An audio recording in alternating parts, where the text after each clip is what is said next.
appreciate your presence. I want to start with a passage that is really the opposite of the principle I want to talk with you about tonight. This is the opposite. It's in Matthew 7 and verse 6. It says, "Give not that which is holy unto the dogs, neither cast ye your pearls before swine, lest they trample them under their feet and turn again and rend you. Give not that which is holy unto the dogs." It's a time, I suppose, when we might as well be quiet. People, every now and then I hear some foolish man saying he was going to go down to the bars and start preaching the gospel. Maybe not the best place to preach the gospel. But as we think about it, we need to realize that sometimes in the Bible, there are passages that are hard to explain. Even Peter said that. 2 Peter 3:16, "Our beloved brother Paul also, according to the wisdom given unto him, hath written unto you, as also in all his epistles, speaking then in them of these things, in which are some things hard to be understood, as they that are unlearned and unstable rest, as they do also the other scriptures, unto their own destruction." People who read the Bible and have no earthly idea how to apply it or what to do with it, and they wrest it, they change it, they alter it to their own destruction. There are other biblical concepts that are hard to explain and a difficulty to explain to folks, especially maybe if you're a new Christian and haven't got a good grip on them yourself. For instance, what's so special about teaching the gospel? It's one of the things we need to sort of think about for a minute. What's so special about it? 1 Corinthians 1 and verse 21, "After that, in the wisdom of God, the world by wisdom knew not God. It pleased God by the foolishness of preaching to save them that are believed. For the Jews require a sign, and the Greeks seek after wisdom. But we preach Christ crucified, unto the Jews a stumbling block, and unto the Greeks foolishness.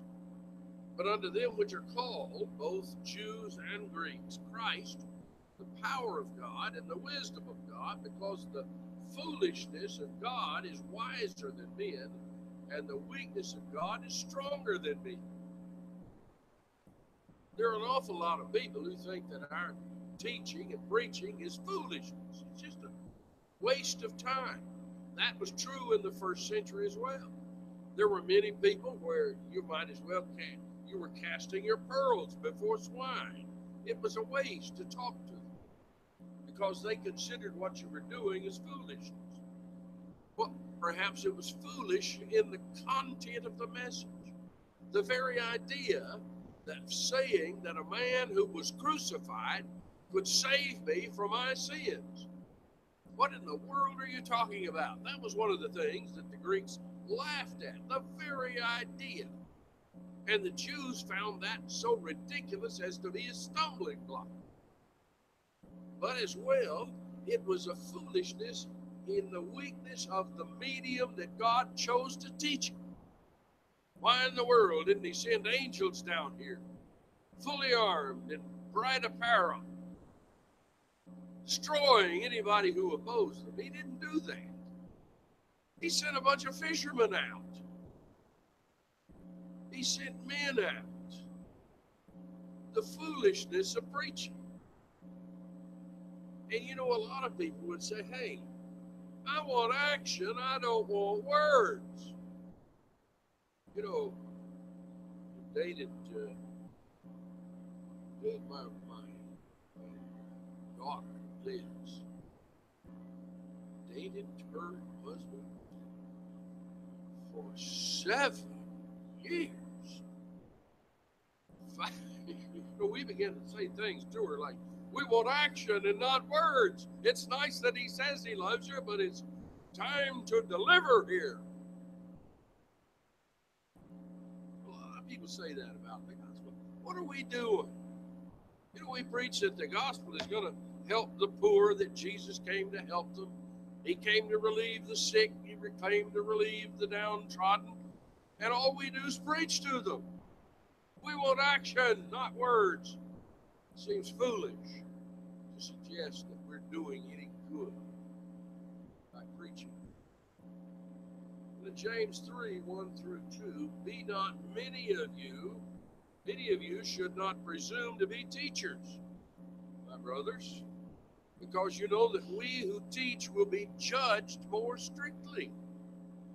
We all stumble in many ways. You know, there's a lot of things hard to explain.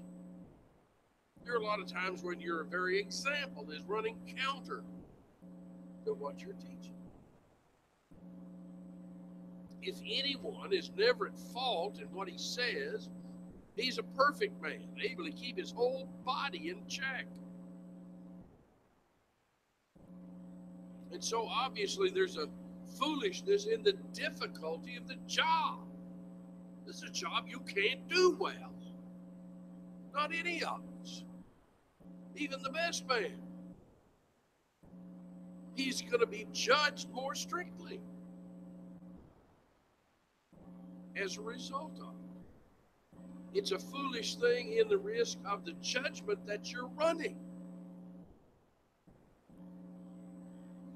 The Lord's going to hold you to a higher, tougher standard than anybody else. It's foolishness in the certainty of failure. You are not going to be a complete success in teaching the gospel. The sooner you accept that and realize it, you realize that this is not an area for ambitious men. If you have ambition, don't be a gospel preacher. Because the Lord warns you over and over again that this is a matter of foolishness in your mind. We're going to err. Nobody is never at fault in what he says. You're foolish in the certainty. The certainty that you're going to cause offense in something you say. You know, I've had people come up to me and say, you know what you taught there, the way you said that, or the attitude you had when you said it has just made me furious. I didn't even know you were in the crowd. I didn't intend you. I wasn't shooting at you. But apparently I hit you. And somebody's mad at you, leaves the church, storms off in a fury. So that's the foolishness of preaching. You're going to offend somebody sometime, either purposely or unavoidably or inadvertently or whatever. It'd be nice if every time I said anything that the entire congregation did like Glenn and shouted out amen. And they all shook my hand every time and said, man, that was the best sermon I ever heard. That one was better than last week. Just like I think next week will be better than this week. Everyone says that. Nope, not going to happen.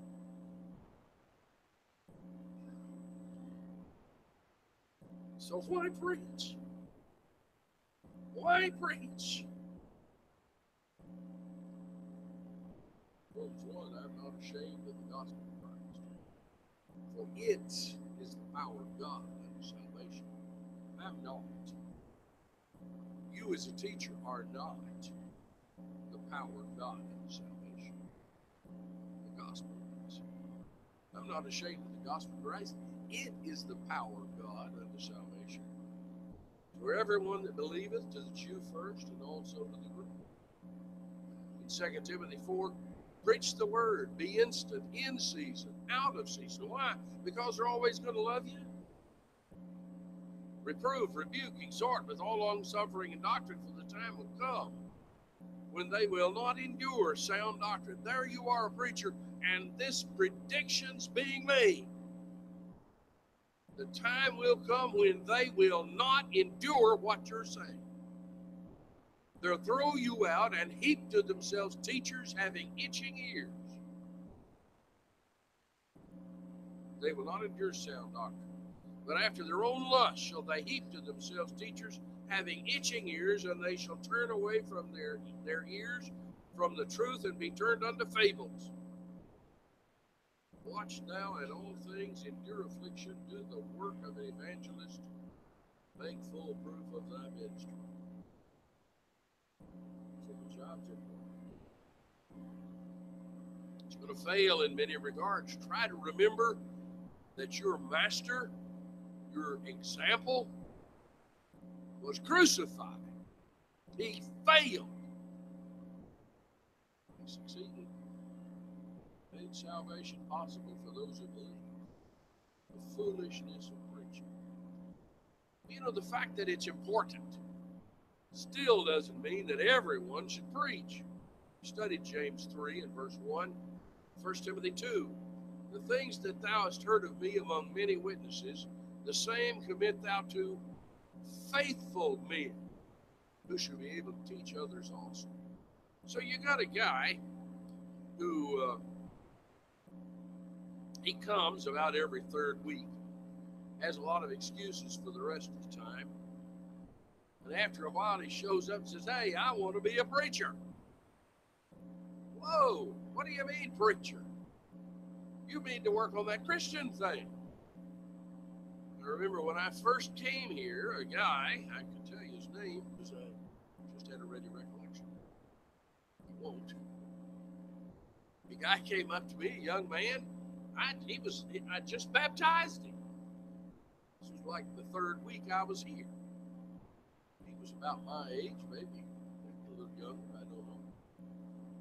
I baptized him, and he came over to the house and said, "John, I want to be a preacher." Hey, you need to work on this Christian thing. You don't need to be a preacher. I've been married, divorced 2 or 3 times, a drunkard.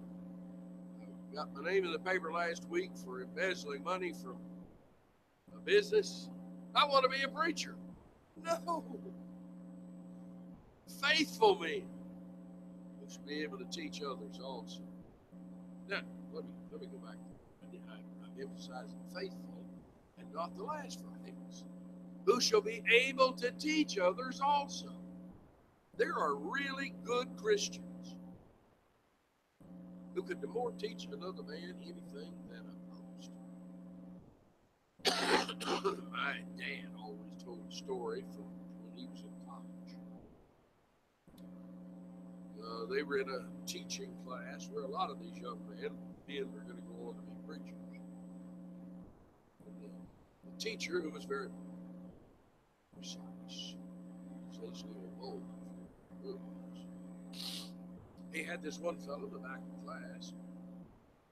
He was trying to train these young men how to do things in the services, how to lead a song, how to say a prayer, how to organize a lesson, how to preach, and other things. And he fussed at this one. He said, "Hey, you don't lead singing. You don't teach anything. You don't say a prayer. What in the world can you do?" I said, "I can be a Christian." Yes, you can. I think Brother Bowles went a whole lot further. But there's some people that don't have the capability to teach. They don't have an organized thought. They don't have a good way of expressing themselves at all. I've seen men who are too shy to say anything out loud. This just isn't a good preacher. Commit these things to faithful men who shall be able to teach. Romans 12. As we have many members in one body, and all members have not the same office, so we, being many, are one body in Christ, and every one members one of another, having then gifts differing according to the grace that is given to us. Not everybody should be a preacher. There are some people that are simply not so good for it. You make a great businessman, make a great worker in a factory, Make a great husband? Not so good as a preacher. In Hebrews 5, just like singing. You know, Dick Green was one of the best men I know, and he made a terrific helper. That man was not a song leader. For one thing, as far as I could tell, Dick, who sang gustily, only had one note, a precious little notion of timing. So he's not going to be your song leader. Does that mean he's worthless as a Christian? Not even close. Of course he's worthless. The members differing one from another. When for the time, Hebrews 5 says, ye ought to be teachers, ye have need that one teach you again, which be the first principles of the oracles of God. You boys didn't even know who Achan was. You're not ready, are you? Got to do some more learning. Did you know who Achan was? I didn't see your hand back there on the back row. You were trying, right? You were trying to get it up. You were waving it tonight. I know.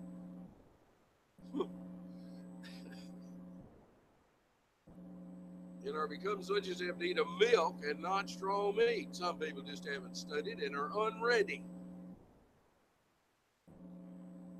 What then was the reason for teaching?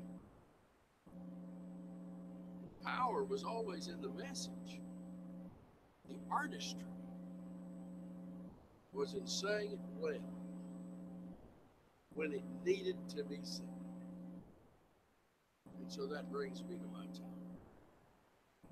We read about it a moment ago in Proverbs 25, verse 11. It says to us, a word fitly spoken is like apples of gold in pictures of silver, as an earring of gold and an ornament of fine gold. So is a wise reprover upon an obedient ear. The ability to say something with kindness so that you get the message across, but with a kind expression. The ability to say something tactful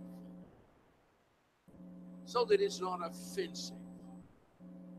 The ability to say something for our good and not just to tear us down. Bob was handing out jokes to me.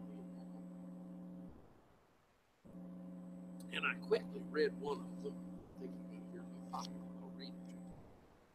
Constructive criticism is appreciated mostly by the person giving it. Something for our good. Not just to make me feel smarter and better than you are. You know, I hear Alan make all kinds of cafes, mistakes, stumbles in teaching his Bible class. But it's not very polite to point out all of them. He, of course, never hears me do anything like that. At some point, you say, okay, you used the wrong pronoun. Maybe we can just, what? Oh, you have a wife reporting all those things. I understand. I'm sure she does it kindly and tactfully, right? Okay. Colossians 4:6 echoes the same thing. It says, let your speech be always with grace, seasoned with salt, that you may know how to answer every man. You need to learn how to talk to people. There's different people. You have to approach them in different ways. In Titus 2 and verse 8, and by the way, you're never going to be perfect in this. Remember, sound speech that cannot be condemned, that he that is of the contrary part may be ashamed, having no evil thing to say of it. When should I be able to do this? Well, first of all, I need to do it in time of sorrow. You know, boy, that's one of the hardest things to do. It's when there's a time of sorrow. Let's read John 16. Verily I say unto you that ye shall weep and lament, but the world shall rejoice, and ye shall be sorrowful, but your sorrow shall be turned into joy. A woman, when she is in travail, hath sorrow, because her hour is come. But as soon as she is delivered of the child, she remembereth no more the anguish for joy that a man is born into the world. And ye now therefore have sorrow, but I will see you again, and your heart shall rejoice, and your joy no man taketh from you. Where are you, Kevin? Back there in the thing. Now, give me hand gestures here. When was this about? What day was it you had that baby? What, Monday? Okay, Monday. Did you go in the delivery room? Yes, you were in the delivery room. Your wife's being delivered. Did she have a C-section? Oh my goodness. What did you say to her? You said, "Whoo, my goodness, they're cutting you from one side to the other. There's blood all over the place, dear. I hope you survive this thing." Not if you're smart. You said, "Hey, it's going to be all right. No problem. Everything's under control, dear. Please don't squeeze my hand so hard." But after it's over, of course, she's going to rejoice. She is rejoicing. But there's a time of sorrow when it's really hard to know what to say. Somebody's been diagnosed with a terrible disease. Someone's had a loved one die. It's hard to know what to say. But a word fitly spoken is like an apple of gold in a setting sun. You know, I may have told you this before. This guy always made fun. He was sort of a gospel preacher. I could say more. He lived in Louisville. Right away, maybe you're blocked. Who knows? Anyway, he lived in Louisville. And his wife of many years, had cancer and died. Oh, miserable death. Miserable. Wonderful woman, loved by everybody in the church. 3 months later, he married another woman. Somebody asked him about it, how things were. He said, "Oh, sometimes God works in wonderful ways. You mean it was good that your former wife died miserably so you could be married to this one? Come on." That is not an apple of gold in a setting of silver.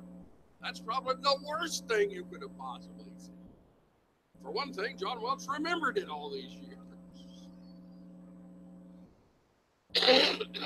But also, you might notice 2 Corinthians 2. Here's a man who was grieving over his sins. Alan's about to speak about it in class. Spoken of in 1 Corinthians, and he repents in 2 Corinthians, and Paul's referring to him. And he says in chapter 2 and verse 7, "Sufficient to such a man is this punishment they had disciplined, which was inflicted of many, so that contrariwise ye ought rather to forgive him and comfort him, lest perhaps such a one should be swallowed up with overmuch sorrow.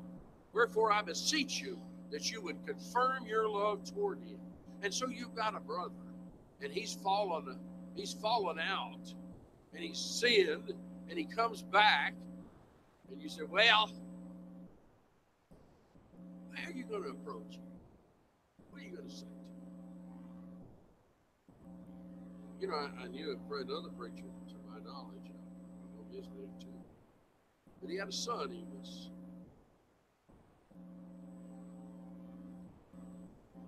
distant from home. The son had been distant. They hadn't seen him for a long time. And he came back to the house unexpectedly, knocked on the door, and he was in that period of time when everybody was wearing long hair and looking kind of shaggy. And his dad opened the door and said, "Well, you could have cut your hair. Hey, you weren't glad to see your son? Wouldn't have thought enough of you to come by and see him? Maybe you can talk about that trip to the barber a little later. Maybe not the first thing you say when you see him." Well, you know, in a time of trial, when we're going through difficulty, Proverbs 15 verse 1 says, "A soft answer turneth away wrath, but grievous words stir up anger." What do you do when you're having a fight with your husband or your wife? You're real quick to say something smarty, something sarcastic. Sometimes that's like pouring gas on that argument. Suddenly, what could have been solved in just a few words explodes. A soft answer turns away wrath. In Proverbs 18 and verse 8, someone speaks to you and confesses to you something personal that maybe they don't want the whole world to know. And of course, you immediately get on the phone and tell everybody about it. Did you ever think that might be hurtful? They're having difficulty and you're blabbing it all over. Did you know that Daniel and his girlfriend here are having troubles? They may call the wedding off. Let's be sure and tell everybody they had a fight.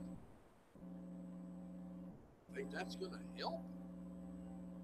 The words of a talebearer are as wounds, and they go down into the innermost parts of the belly. In Matthew 1 and verse 20, while he thought of these things, behold, the angel of the Lord appeared unto him in a dream, saying, Joseph, thou son of David, fear not to take unto thee Mary thy wife, for that which is conceived in her is of the Holy Ghost. He was about to marry a woman who was pregnant, but he hadn't done it.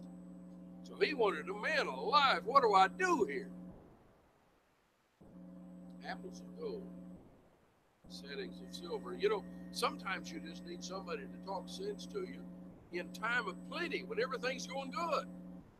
One of the companies said unto him, Master, speak to my brother, that he divide the inheritance with me. And he said unto him, Man, who made me a judge or divider over you? Take heed, beware of covetousness, for a man's life consisteth not in the abundance of the things which he possesseth. He spake a parable unto them, saying, The ground of a certain rich man brought forth plentifully.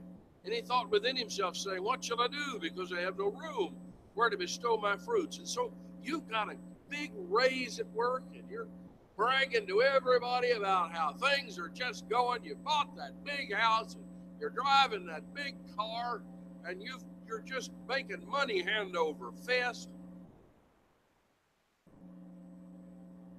He thought, what shall I do? I have no room where to bestow my fruits. And he said, This will I do. I'll pull down my barns and build greater, and there will I bestow all my fruits and goods. I'll say to my soul, Soul, thou hast much goods laid up for many years. Take thine ease, eat, drink, and be merry. But God said unto him, Thou fool, this night thy soul shall be required of thee, then who shall those things be which thou hast provided? So is he that layeth up treasure for himself, and is not rich toward God. Somebody should maybe tell you to calm down. It's good, we're happy for you that you're doing well. Goodness gracious. What we wanted for you. But you need to keep it in perspective. Someone should kind to you. But sometimes when you're just in need of a friend, when you're feeling lonesome and alone, in Proverbs 27, open rebuke is better than secret love. Faithful are the wounds of a friend, but the kisses of an enemy are deceitful. Sometimes you need a friend who will tell you the truth. Somebody will tell you the truth nicely, without laughing at that time where you somehow got your dress tail tucked a little too high, you're marching down the middle of the aisle. Hopefully one of your friends will say, Whoa, wait a minute, head back to the bathroom. We're not going to make an announcement about this. If you keep going much further, everybody's going to be sniggering. A friend will tell you the truth. Should I date this guy? He rides a great motorcycle. He's got money. Should he be my boyfriend? You might think about this. He might not be the best guy in the world. Matthew 11, Come unto me, all ye that labor and are heavy laden, and I'll give you rest. Take my yoke upon you and learn of me, for I am meek and lowly in heart, and ye shall find rest unto your souls. My yoke is easy and my burden is light. I talked about that friend. My doctor, when I was a younger man, I thought, I didn't have anybody. just kind of eking out existence. And I thought, well, I'll get me one of those real little motorcycles. You know, I just want to here riding a motorcycle. And I told my friend, who was a doctor, I said, you know, I'm thinking about getting a little scooter. He said, that's okay. So just fill out your motor card. We don't thought about that. So, well, maybe I don't need a motorcycle. For one thing, I look like a bear on a roller skate anyway. So we'll pass on. Romans 5. When we were yet without strength, in due time, Christ died. Happily go get a setting of silver. You know, in rebuke, David and Nathan came to him. The only one who tell him the truth. He wasn't the only one who knew about it. They all knew about it. They had the ability to count back then. They knew it took 9 months. This wasn't an elephant being born here. It was 9 months, and she was early, way early. Nathan was the one who came to him and said,